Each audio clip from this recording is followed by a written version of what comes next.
घर घर जाकर बनाएंगे। तो यह संकल्प हमें याद रखना है और इसी संकल्प के साथ कि हम इस आवाज को अपने घर परिवार के साथ साथ हम पूरे अपने बिहार के एक एक झोपड़ी तक, एक एक खोपड़ी तक हम इस आवाज को पहुंचाएंगे। अब हमारे बीच में प्रशांत किशोर जी आए हैं। आप सब ने सुना है 15 दिनों तक आमरण अनशन कर रहे हमारे आपके बच्चों के लिए।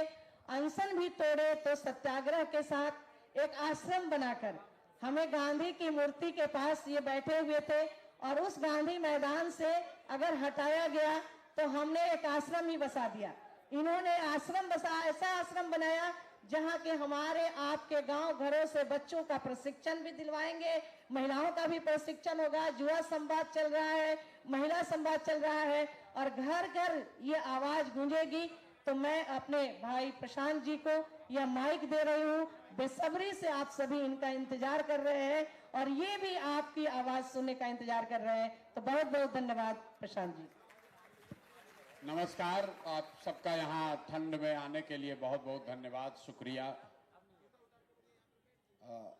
आज से कोई 4-5 महीने पहले हम लोगों ने महिलाओं के साथ काम करके एक बड़ा समूह बनाने का संकल्प लेकर ये प्रयास शुरू किया था।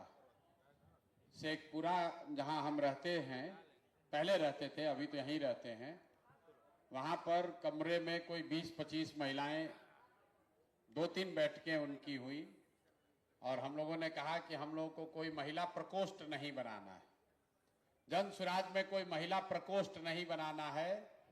रैली में बस भर के महिला को लाकर स्टेज के सामने बैठाना नहीं है, हम लोग को महिला नेत्री बनानी है। वो महिलाएं जो नेतृत्व करना चाहती, और उसका पहला पैरामीटर ये किया कि कम से कम 40 महिलाएं जरूर चुनाव जीतकर विधानसभा में पहुंचे। ये आज तक 75 साल के इतिहास में किसी दल ने 40 लोगों को, 40 महिलाओं को चुनाव लड़ने का अवसर बिहार में नहीं दिया है। महिलाओं ने यह भी कहा,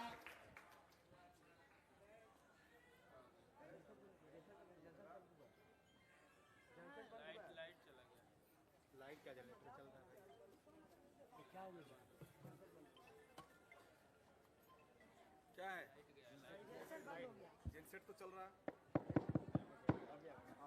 किसी ने, कई महिलाओं ने ये भी कहा भैया आधा हम लोग को मिलना चाहिए, किसी ने कहा भैया वह 1/3 मिलना चाहिए। लेकिन हमने आपको कहा है कि जो कहा है वो करेंगे। ऐसी बात नहीं करना चाहते हैं जो वादा न निभाया जा सके। तो सबसे बात विचार करके ये तय किया गया कि ज्यादा तो नहीं, लेकिन हर लोकसभा में एक सबसे काबिल महिला साथी को जरूर जन स्वराज चुनाव लड़ाएगा। तो 40 हो गया, बिहार में 40 लोकसभा है, लेकिन सिर्फ 40 आदमी के विधायक बनने से तो बात नहीं बनेगी। हर गांव में, घर में महिलाओं के बीच से कुछ सशक्त लोगों को खड़ा होना पड़ेगा। बिहार में जब हम 2 बरस पैदल चले तो सबसे ज्यादा कष्ट में अगर कोई दिखा तो महिलाएं दिखी। अगर आपका बच्चा नहीं पढ़ रहा है तो सबसे ज्यादा दिक्कत आप ही को है। अगर रोजगार नहीं मिल रहा है तो आपके घर के ही बच्चे, आपका भाई, आपका बेटा, पति बाहर जाता है। लोग बता रहे हैं कि प्रशांत किशोर घर परिवार छोड़कर 2-2.5 बरस से यहाँ बिहार में घूम रहे हैं। हम अक्सर कहते हैं कि हम तो 2-2.5 बरस से अपना परिवार छोड़ के यहाँ रह रहे हैं। बिहार में ज्यादातर परिवार में स्थिति ये है कि आपकी शादी हुई और आपका पति पलायन कर गया, रोजगार के लिए बाहर चला गया। कोई छठ में घर में शादी विवाह पड़ा, छठ हुआ, दिवाली हुआ तो 10-15 दिन घर आता है, फिर सालों भर बाहर ही उसको रहना है।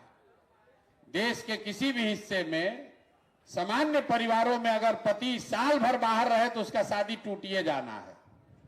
ये सिर्फ बिहार में ही संभव है कि महिलाएं 20-20 साल तक अपने पति के साथ उनको नहीं रहना है। और लोगों को लगता है तो जीवन की सच्चाई है, भैया कमाना है तो बाहर जाना ही पड़ेगा। ये बहुत बड़ा कष्ट है, कोई इसकी चर्चा नहीं करता है। आपकी शादी हुई और जब तक आपका पति, उसका शरीर थक न जाए, बूढ़ा न हो जाए, तब तक वो बाहर ही कमा रहा है। आपका बच्चा जो जवान है उसको पढ़ने के लिए बाहर ही जाना है। अगर आपके बाबूजी बूढ़े हो गए तो उनको दवा के लिए बाहर ही जाना है। ये जो पलायन का दंश है, ये सबसे बड़ा दंश है।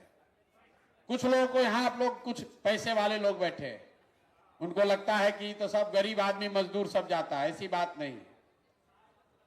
जो गरीब है उसके घर का पति, उसका बेटा जा रहा है मजदूरी करने। जो थोड़ा बहुत पैसे वाले लोग हैं, उनका बच्चा, उनका पति जा रहा है नौकरी करने। लेकिन जा रहा है सब कोई। गांव में शायद ही कोई ऐसा हमको गांव मिला है जहां पर जवान लड़के आपको रोड पर मिलेंगे। अगर 100 लड़का गांव में है तो 10 से 15 20 गो बचा है। चाहे वो पढ़ाई के लिए गया हो, रोजी रोजगार के लिए गया हो, दवाई के लिए गया हो, सबका लड़का बाहर जा रहा है। इसलिए जरूरत है महिलाओं को जागृत होने के लिए, खड़ा होने की। अगर बिहार में स्थिति परिवर्तन होगी तो सबसे बड़ा फायदा बिहार के महिलाओं को होगा, क्योंकि आप ही यहां रहते हैं। आपका पति तो फिर भी मान लीजिए कितना भी कष्ट है, एक बार बॉम्बे घूम कर आ रहा है। आपका पूरा जीवन यहीं पर बीत रहा है। यहां अगर बिजली नहीं थी तो आप ही को ढिबरी और ललटेन में रहना पड़ता था। बिजली आई तो सबसे बड़ा फायदा महिलाओं को हुआ। आपके घर में भी तो बिजली जल रही है। इसलिए व्यवस्था अगर सुधरेगा तो सबसे बड़ा उसमें आपकी सबसे बड़ी हिस्सेदारी है। आज एक समूह में आप यहां आए हैं। क्यों आए हैं? कि बहुत सारी महिलाओं ने कहा भैया हम लोग राजनीति तो करना चाहते हैं, समाज में निकलना चाहते हैं, लेकिन परिवार का वैसा सपोर्ट नहीं है। आपके घर में कोई पुरुष है, आपका बेटा है, भाई है, वो राजनीति करने जाता है, भले 10 वर्ष में उसका कुछ ना हो, फिर भी परिवार से उसको मदद मिलती है। कोई महिला अगर बाहर निकल रही है तो आदमी कह रहा है काहे घर का आटा गील कर रही हो, तुमको कोई जाने का जरूरत नहीं है। इसलिए हमने आपको ये व्यवस्था बनाई है कि अगर आपको राजनीति करनी है तो गाड़ी सुविधा हम आपको देते हैं। गाड़ी से सहेली के यहाँ भी जाइए, रिश्तेदार के यहाँ भी घूमिए, थोड़ा हमको आप मतलब बेवकूफ भी बनाइए, लेकिन महीना में 10-15 दिन भी अगर ठीक से काम कर लीजिएगा तो जनसुराज का भी काम होगा, आपका भी काम होगा और समाज का भी भला होगा। अभी तक किसी दल ने इतना बड़ा रिसोर्स महिलाओं को नहीं दिया होगा। एक साथ 250 गाड़ी, बात पैसे की नहीं है।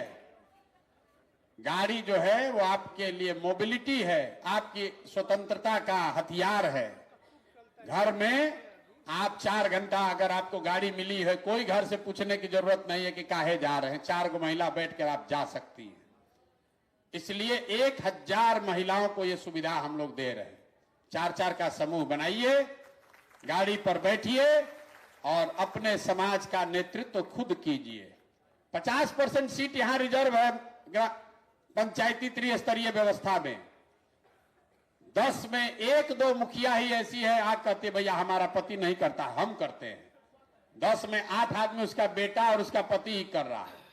जितना नया लड़का है कहता हम 2 बार से मुखिया हैं। पूछते तुम्हारा तो उम्र नहीं, अभी तो 33 साल के हो, 27 साल का था, माई है, चलाते तो हम ही ना है भैया।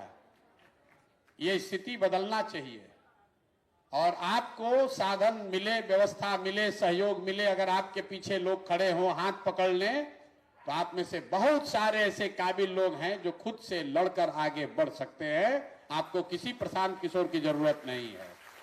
तो आप इस व्यवस्था का लाभ उठाइए। चुनाव में कौन जीतेगा कौन हारेगा भाड़ में जाए। जनसुराज जीते हारे उससे प्रशांत किशोर के जीवन पर कोई फर्क नहीं पड़ने वाला।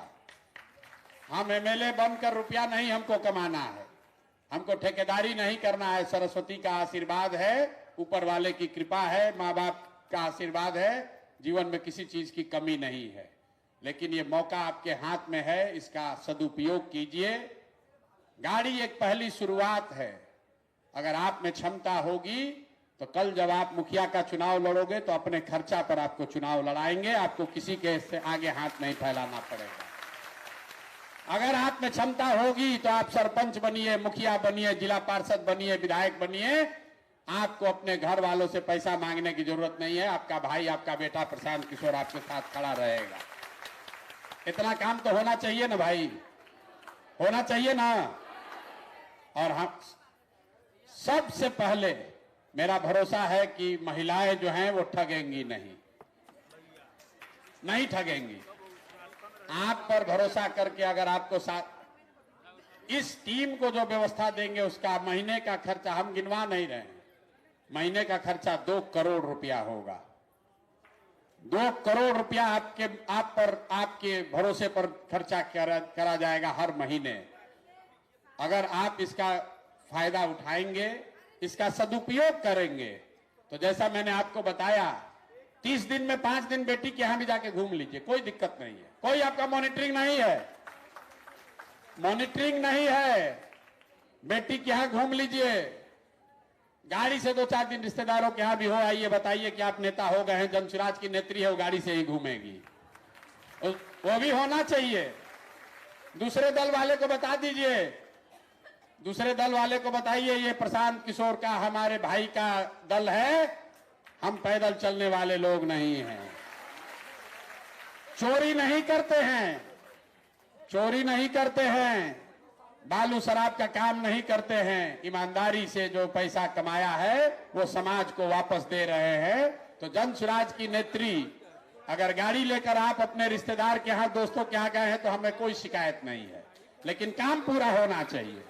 क्योंकि काम प्रशांत किशोर का नहीं है, काम आपका है, ताकि साल भर के बाद आपकी स्थिति रहे कि आप खुद से गाड़ी चला सकें, बना सकें, खरीद सकें। वो स्थिति आपकी होनी चाहिए,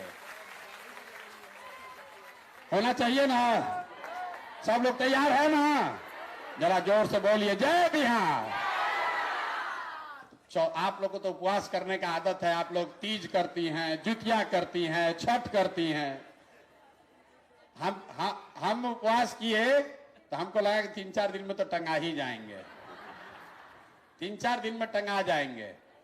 लेकिन मिला जुला के अभी ठीक है, कोई बहुत परेशानी में नहीं है। लेकिन आप लोग तो हर दूसरे चौथे महीने आप ये करती रही है, जीवन भर आपने किया है। कोई ऐसा हफ्ता नहीं जा रहा है, कोई सोमवार कर रहा है, कोई रविवार कर रहा है, कोई शनिचर कर रहा है। 1-2 दिन तो उपवास होता ही है। नहीं, हम तो पानी पूरा पी रहे हैं ना। आप लोग तो खर जुतिया करने वाले लोग तो बिना निर्जला करते हैं। छठ में भी आप लोग निर्जला करती है, तो नहीं 14 दिन पानी पे रह सकते, कोई दिक्कत नहीं। देखिए आपके सामने खड़े हैं एकदम मजबूती से। और अभी आप आई हैं यहां, अभी कुछ ये लोग सिखाकर आपको भेजेंगे। पूरा समाज सुधरे उससे पहले जरूरी है कि आप अपने घर से, अपने मोहल्ले, अपने गांव से शुरू कीजिए। और 10 दिन के बाद आपको फिर एक बार बुलाएंगे। क्यों बुलाएंगे?